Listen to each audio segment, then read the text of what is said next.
Life Stories Live. I wanted to hang on to that number one. It made me feel worth something, because he always felt second best in everything. So that number one being number one, I thought nobody's wrestling that from me. And then on the sporting dinner scene, I got the biggest jobs. People say to me, how come you get the Muhammad Ali's? How come you get all the biggest jobs? So again, I felt number one. And that feeling of number one, 10 boxers and 10 wrestlers couldn't take it away from me. Wow. God knew that I had to keep going till I crashed and crashed and crashed. You know what I mean? A bit like Jacob wrestling with a hip. He knew this fella was on the run. Not that I wouldn't go to Nibner, because everything, like Jonah didn't, because everything God wanted me to do. I used to say some of the craziest prayers, that people would ever say. And prayers that I wouldn't want anybody else to say. I could be with a load of famous people at, say, 3, 4 o'clock at morning, and I'm exhausted, they're all exhausted, maybe God will want me to speak to somebody, say, come on then, Lord, just do it, you do it, and God would do things. God would be showing people who he was all the time with miracles, and they'd look at me and know you can't perform any miracles. Now, you made it to the top, but you changed your name to Charlie Hale. Was that your alter ego? Why did you change your name? Well, no, I had a double act called Hale and Hearty, you see. Right. And I was known as Charlie Hale. My brother made that name up, for Hale and Hearty. So my real name was Charlie Hansen, but people started to know me as Charlie Hale, and it was Charlie Hale who was on television. But what happened, as soon as I finished, I really felt the Lord say, you're no longer Charlie Hale. There might be still 1 or 2 people I'll get you to work with in show business, but you're Charlie Hansen, your real name. So I went back to my real name, Charlie Hansen, which, I am proud of because it was my dad's name. Charlie Hale's retired. Good. Now, of course, you told us already about some of the most famous people you've actually mingled with. Of all the greatest stars and boxers you have mingled with, who made the greatest impression on you? I know you talked about Muhammad Ali, but who made the actual greatest impression on you? Still Muhammad. No, still Muhammad Ali. Still Muhammad, because I loved him so much. I still love him. Like I say, I can still remember every record that was played when he got beat, and I can still hear it today and shed a tear.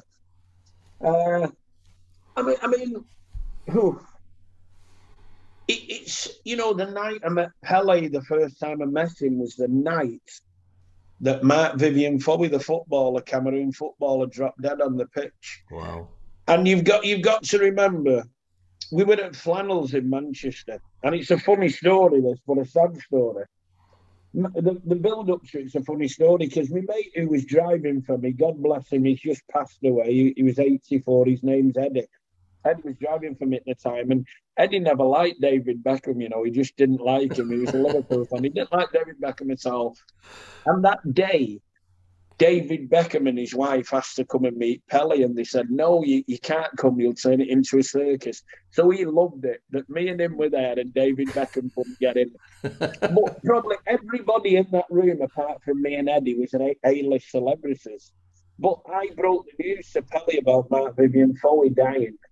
And he was just looking at me thinking, is this one of them silly English jokes? But the Cameroon football, I'd always thought the first words he'd say to Pele would be about his career, then I'd witness to him about Jesus, and he ended up telling me about Mark Vivian Fowie. But I spoke about Ernie Shea was praying for my mum, and how my mum was healed. Ernie made a big impact in my life.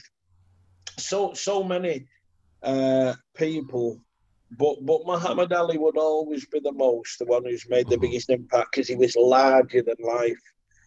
I mean, listen, today's boxers, I really respect them, your Tyson Furies, your Anthony Joshua's, but when Muhammad Ali was fighting, the whole world stopped. They don't know who Tyson Fury is and Anthony Joshua in China or Russia and Africa, but everybody knew Muhammad. He changed the world for the good, and he was a great man, I've been on the streets of London with him when he's giving money away at 3, 4 o'clock in the morning when people don't see it.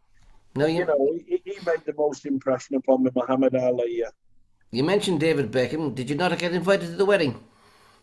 No, I didn't actually. Yeah, you mean Brooklyn's?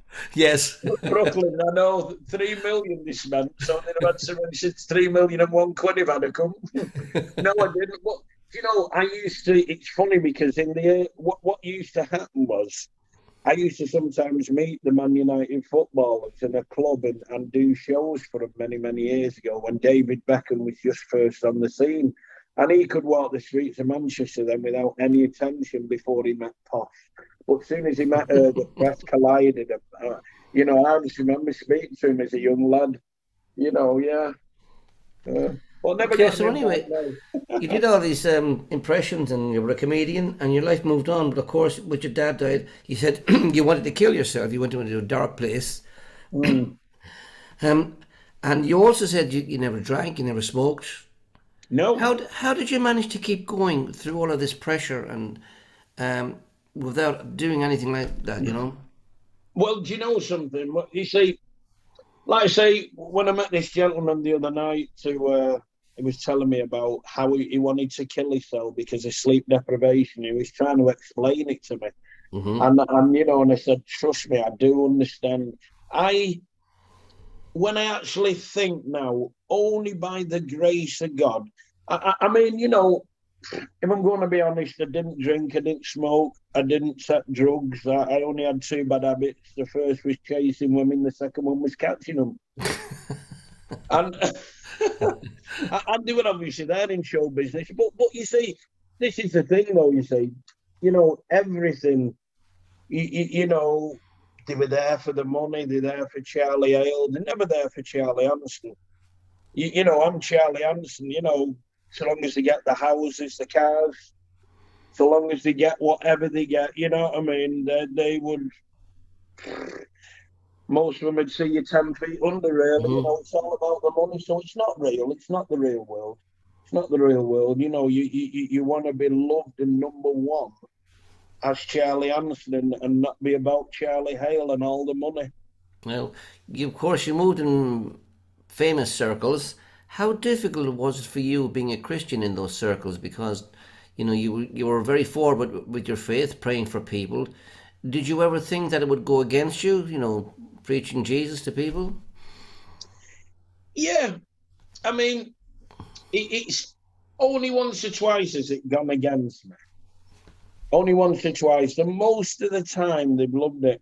I mean, I can still remember it was in London with Mike Tyson. The Holy Spirit just told me not to let the audience ask questions.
Lifestories Live.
Life Stories.